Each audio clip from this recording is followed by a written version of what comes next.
वचन अधूरा छोड़कर आ गए। प्रयास किया है कि द्यूत में जो अधर्म हुआ उसे धर्म युद्ध से धोया जा सके,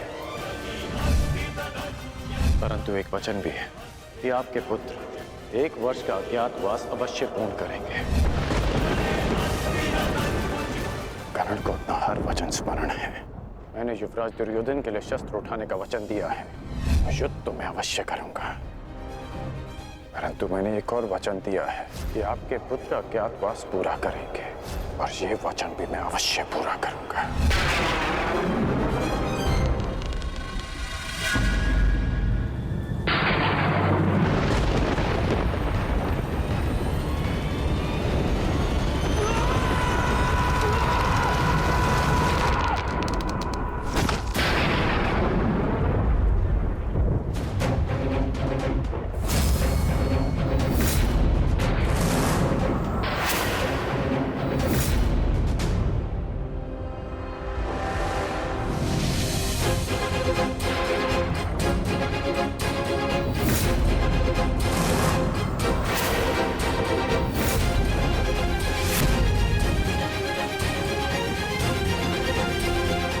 धनुष की प्रत्यंचा टूट गई है बृहन्नला।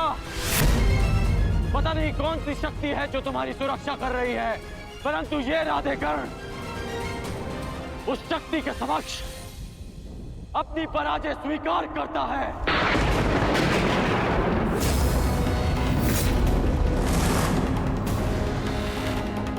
क्षमा कीजिएगा युवराज, परंतु मैंने आपको अपना दिया वचन और हस्तिनापुर के लिए अपना उत्तरदायित्व पूर्ण करने का प्रयास किया,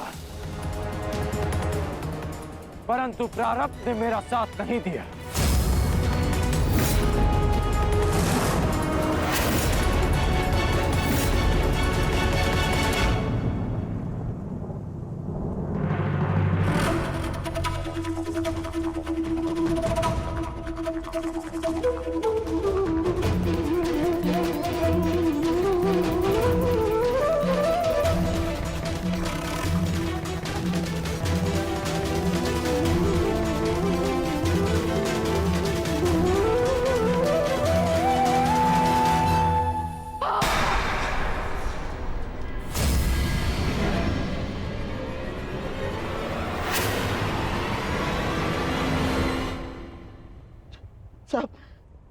सब व्यर्थ गया।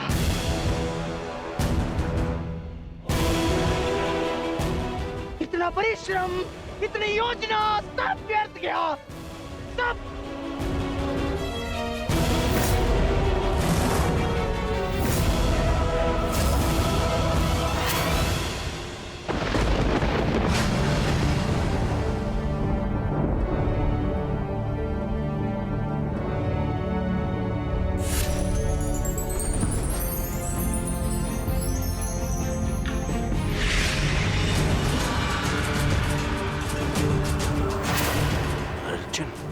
Arjun, Arjun,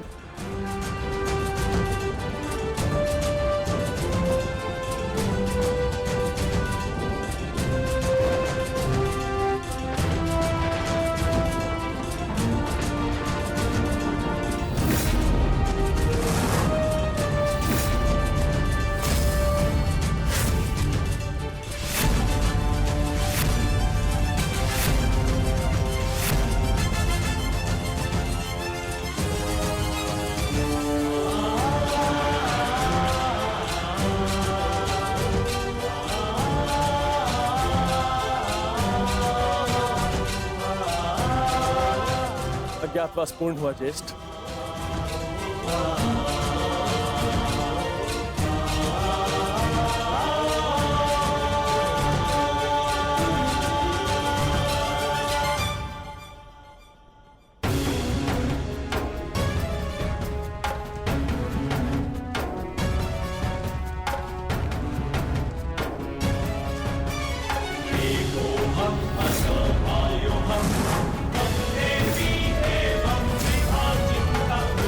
Let's go!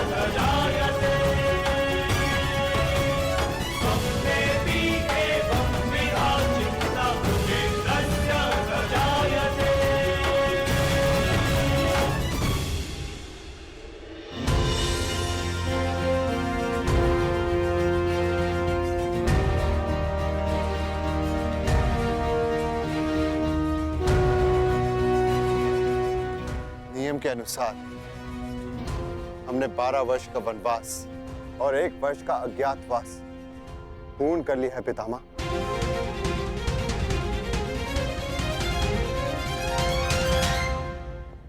आपसे ये आशा नहीं थी धर्मराज कि आप असत्य भाषण करेंगे।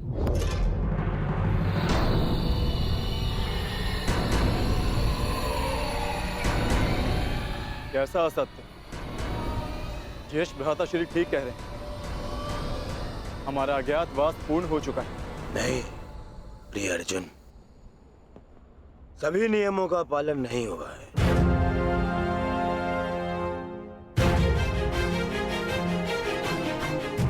कैसे नहीं हुआ? 13वें वर्ष में हमें कोई पहचान ना सके, यही नियम था। हाँ। और इस नियम को समझने के लिए तुम लोगों के पास पुनः 13 वर्ष का समय होगा भीम। है ना दुर्योधन? समझाओ इसे। हाँ मामाश्री,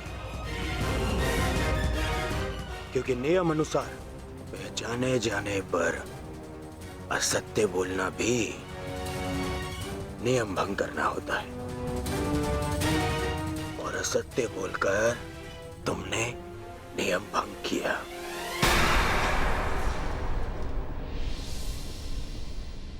क्या सत्य कहा हमने? अपने अनुज से पूछो युधिष्ठिर। क्यों अर्जुन, जब मैंने तुमसे तुम्हारा परिचय पूछा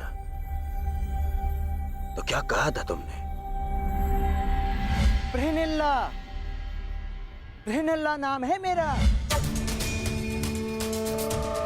आचार्य द्रोण पितामह भीष्म के समक्ष, पूरी कौरव सेना के समक्ष अर्जुन ने असत्य कहा था। अपना नाम बृहनला बताया था, अपने आप को किन्नर बताया था।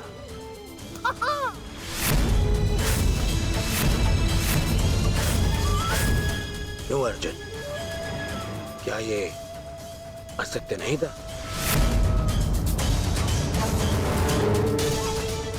आपने भी तो सुना था पितामह।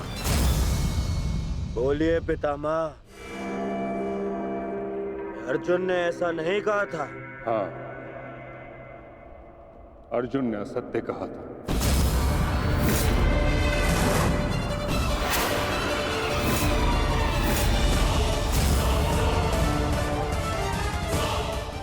और अर्जुन ने अपना नाम बृहन्नला बताया था, और वो ही बृहन्नला अर्जुन बन के सामने खड़ा है।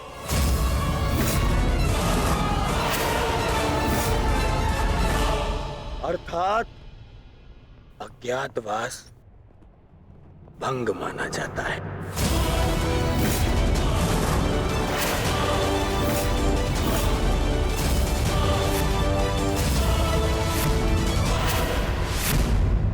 जाओ पांडवों, वापस वन में जाओ और योजना बनाओ कि अगली बार 12 वर्ष के पश्चात अज्ञातवास में कैसे पकड़े ना जाओ।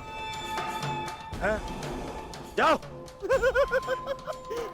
जाओ। नहीं दुर्योधन, अज्ञातवास भंग नहीं हुआ है दुर्योधन।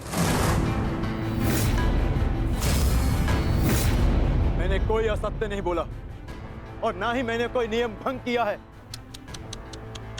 जो तुम्हारे समक्ष खड़ा है वो अर्जुन है, पुरुष है, परंतु जिससे तुम्हारी सेना युद्ध कर रही थी वो बृहन्नला थी, एक किन्नर। देव अप्सरा देवी उर्वशी ने मुझे शाप दिया था, इसलिए 1 वर्ष तक मुझे किन्नर बनकर रहना पड़ा। परंतु आज सूर्यास्त के पश्चात वो शाप पूर्ण हुआ। अब मुझे अपना वास्तविक रूप प्राप्त हुआ। अब आप बताइए पितामह, क्या मैंने असत्य कहा? क्या अज्ञातवास भंग हुआ? नहीं अर्जुन, तुमने कोई असत्य नहीं कहा और ना ही तुम्हारा अज्ञातवास भंग हुआ है।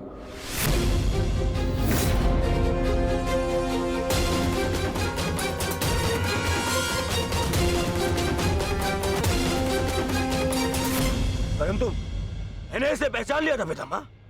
नहीं दुर्योधन, तुमने पहचाना नहीं था। तुम्हें आभास हुआ था कि ऐसा बाण केवल अर्जुन चला सकता है। यदि तुम्हें विश्वास होता तो तुम अंगराज से वैष्णोस्त्र का संधान करने को नहीं कहते। इसलिए मौन रहो। मैं ये घोषणा करता हूं कि पांडवों का अज्ञातवास सफलतापूर्वक पूर्ण हुआ।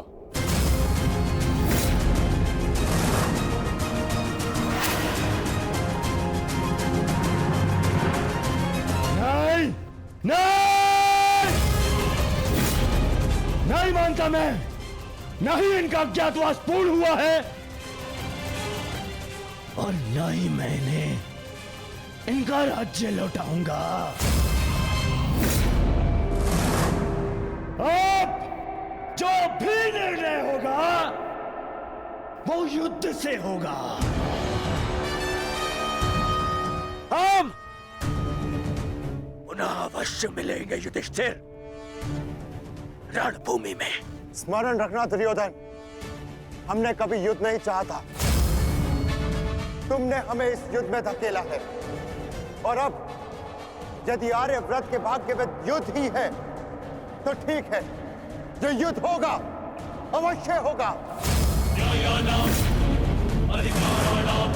यदि न्याय और नीति के लिए हम वनवास भोग सकते हैं तो न्याय की स्थापना के लिए हम युद्ध भी अवश्य कर सकते हैं।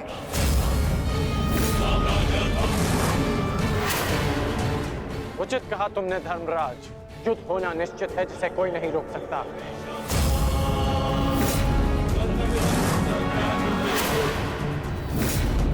अज्ञातवास पूर्ण होने का सुख कुछ ही दिनों तक रहेगा धर्मराज। हमने बिन 13 वर्षों को यूं ही नहीं काटा है कर्ण। जानता हूं, परंतु आप ये नहीं जानते कि इन 13 वर्षों के समाप्त होने की प्रतीक्षा आपसे अधिक मैंने की है। हर पल मैंने युद्ध की तैयारी की है धर्मराज।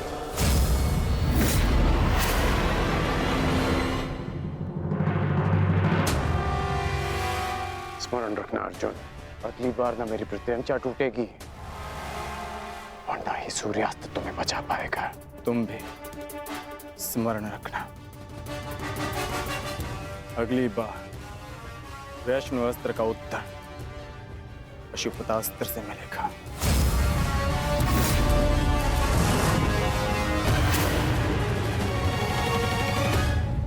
समझ में नहीं आता युधिष्ठिर, मैं किन शब्दों में आपका धन्यवाद करूं।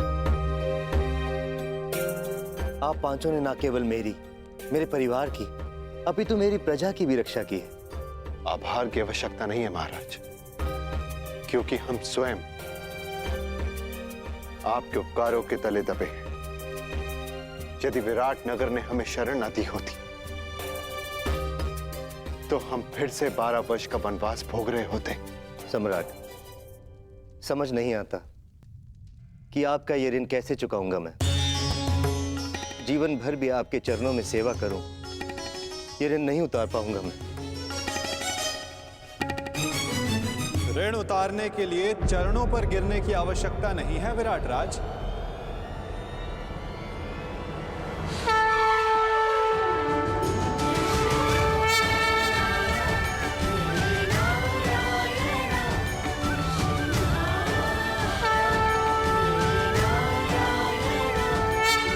वासुदेव,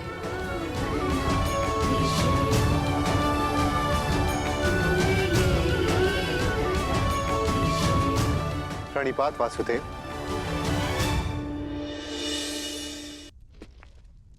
आपकी समस्या है कि आप पांडवों का ऋण कैसे चुकाएं, और उस समस्या का हल मेरे पास है विराट राज। तो आप ही बताइए वासुदेव, इस ऋण से कैसे मुक्त हो सकता हूं? क्या करूं कि ये मेरा मंतव्य पूर्ण हो? पांडवों का अज्ञातवास पूर्ण हुआ कैसे? कैसे? इसका अर्थ जानते हो शकुनी?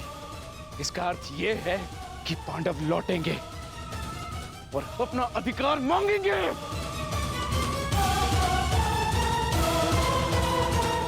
उनके मांगने से क्या होता है पिताश्री? मैं उन्हें अवसर नहीं दूंगा, कुछ नहीं मिलेगा उन्हें पिताश्री।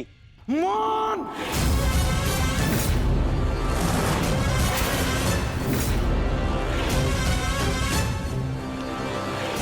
मान रहो दुर्योधन, मान! हर बार राजसभा में बड़ी बड़ी बातें करते हो, वचन देते हो और हर बार मुंह की खाकर लौटते हो तुम। हस्तिनापुर से सेना ले जाते समय क्या कहा था तुमने? कि पांडवों का अज्ञातवास भंग करके लौटूंगा। और इस समय तुम मेरे समक्ष क्या सूचना लेकर आए हो? कि अकेले अर्जुन ने समस्त कुरु सेना को निरस्त्र कर दिया। एक ही स्वप्न देखा है ना तुमने, सम्राट बनने का। अरे अगर एक अर्जुन को ना संभाल सके तुम, तो ये हस्तिनापुर का साम्राज्य क्या संभालोगे?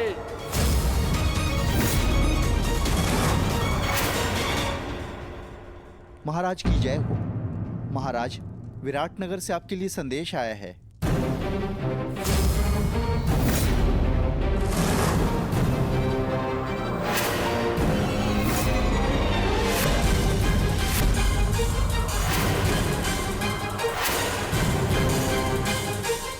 कृष्ण, विराटनगर से क्या संदेश आ सकता है? अवश्य उन पांडवों का ही संदेश होगा। युद्ध की चेतावनी भेजी होगी उन्होंने।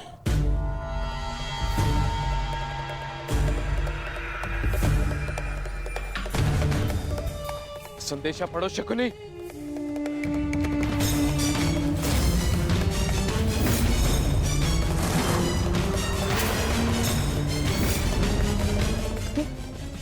ये कैसे हो सकता है? क्या लिखा है इसमें मामाश्री? ये नहीं हो सकता दुर्योधन।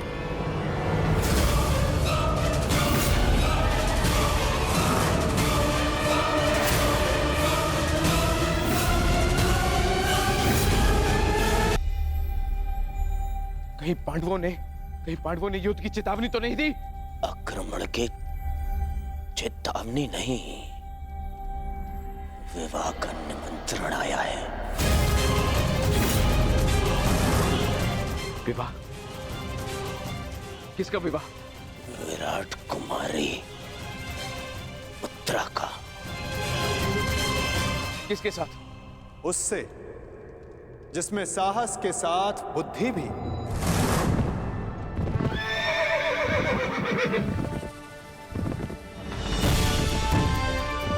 उसके हाथों में पर्वतों का बल है, जिसकी गति में पवन सा वेग है।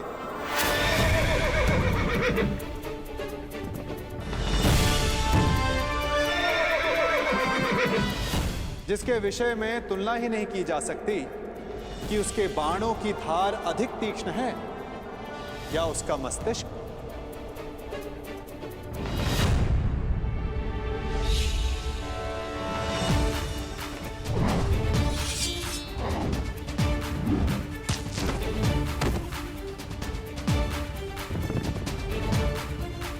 जो नर है, परंतु उसमें सिंह सी शक्ति, जिसे शत्रुओं को देखने के लिए नेत्रों की आवश्यकता नहीं।